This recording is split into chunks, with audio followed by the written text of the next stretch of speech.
You've heard that wolves howl at the moon. You've seen the movies, the legends, the iconic silhouette against a full moon sky. But what if everything you think you know about wolves and the moon is wrong? There's something wolves are actually doing when they howl, and it's far stranger than any myth. We're talking about acoustic deception, emotional bonds that would make humans jealous, and a communication system so sophisticated it rivals some of our best technology. There's a deadly game happening every time wolves howl, and most people have no idea. You're about to learn why wolves tilt their heads to the sky, how they can fool rival packs into thinking 3 wolves are actually 8, and why a lone wolf's howl might be the most dangerous sound it can make. Plus, the shocking truth about wolves and the moon that will change how you see every werewolf movie. What wolves are actually doing when they howl is remarkable in its sophistication. The average wolf howl resonates at 350 Hz, a frequency that cuts through ambient forest noise better than higher frequency sounds. This isn't random. Wolf howls typically range from 150 to 780 Hz in their fundamental frequency, occupying a sweet spot in the sound spectrum that travels exceptionally well through the natural world.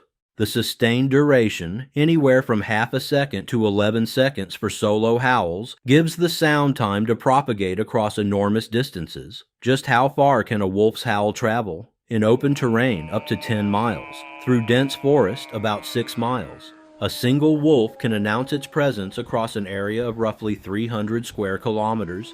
The reason wolves tilt their heads skyward isn't mystical reverence, it's physics. Projecting their calls upward allows the sound to carry farther. Point a megaphone at the ground, and much of its power is absorbed by the earth. Aim it toward the sky, and the sound waves have room to travel. Perhaps the most fascinating discovery about wolf howling is that it's not just about distance, it's about relationships. In 2013, researchers at Austria's Wolf Science Center made a breakthrough that challenged everything we thought we knew about animal communication.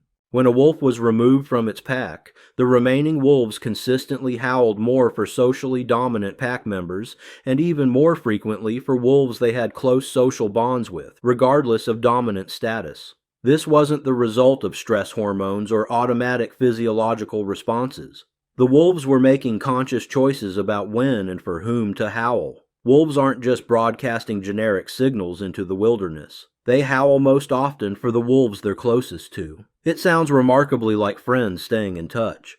The complexity goes deeper still. Male wolves produce howls that pass through an octave, settling into a deep bass with emphasis on O sounds, while females produce a modulated nasal baritone with stress on U sounds. Pups almost never howl, while yearling wolves produce howls ending in a series of dog-like yelps. Each individual has vocal characteristics as distinctive as a fingerprint.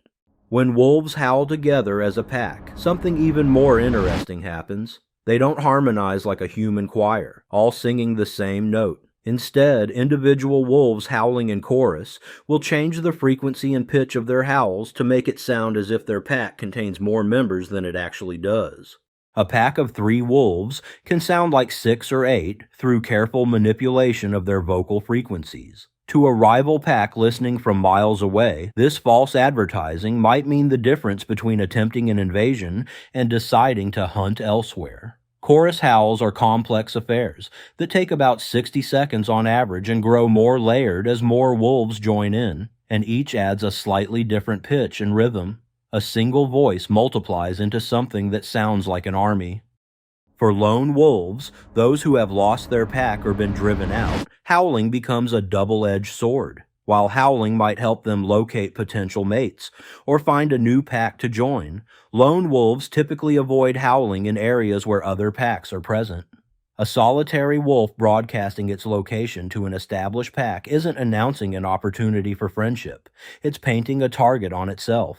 The bonds that once kept them safe now put them at risk. The very call that strengthens bonds becomes dangerous for those who need connection most.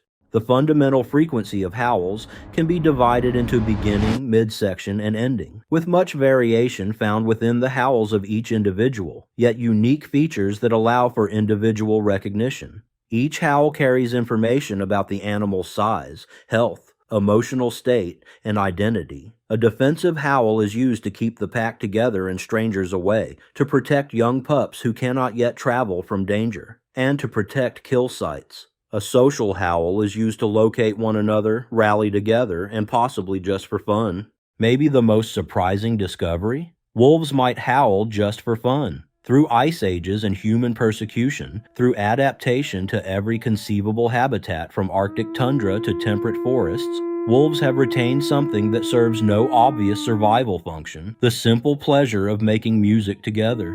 Modern wolf research has revealed that half of all observed howl events are triggered by environmental or social situations that generate anxiety. Wolves howl when they're separated from their pack. They howl before hunts and after successful kills. They howl when strangers approach their territory. They howl when they're excited, when they're stressed, when they're lonely. In other words, they howl for many of the same reasons humans raise their voices: to be heard, to be found, to be remembered. So what about that iconic image of wolves howling at the moon? The one burned into our collective imagination through countless movies, legends, and folklore. The myth runs deep in our cultural past. Greek goddess Hecate kept packs of howling dogs by her side. Norse mythology tells of wolves that chase the sun and moon across the sky. Native American folklore speaks of wolves as guardians of the moon, howling it into existence each night. These stories feel true because they capture something essential about the sound itself, that otherworldly quality that seems to bridge the gap between earth and sky. Barry Lopez offers a compelling explanation for why this belief took hold. Howling reaches a peak in winter months, during courtship and breeding season. It's easy to see how the idea gained credence during cold, clear nights, when the sound carried far and a full moon cast an eerie glow on snow. The truth is, when researchers finally studied wolf howling behavior systematically, they found no correlation between lunar phases and howling frequency. Wolves have never howled at the moon, not once. They howl just as often during new moons, cloudy nights, and even when the moon hasn't risen at all. The timing of their calls has nothing to do with celestial bodies and everything to do with something far more practical: the simple need to stay connected across vast distances. The myth endures because it captures something true about our relationship with the wild. When we hear a wolf howl echoing across a moonlit landscape, we're listening to the voice of a world we've largely lost. The sound is both familiar and alien, recognizable as mammalian, but unlike anything in our domestic world. When you hear a wolf howl in the wild, you're listening to a form of communication that predates human language by millions of years. Environmental and social factors influencing wolf howling behavior show that group size, pup age, time of day, wind conditions, and human activities all affect how and when wolves use their voices. It's a communication system fine-tuned by evolutionary pressure, but flexible enough to adapt to changing circumstances.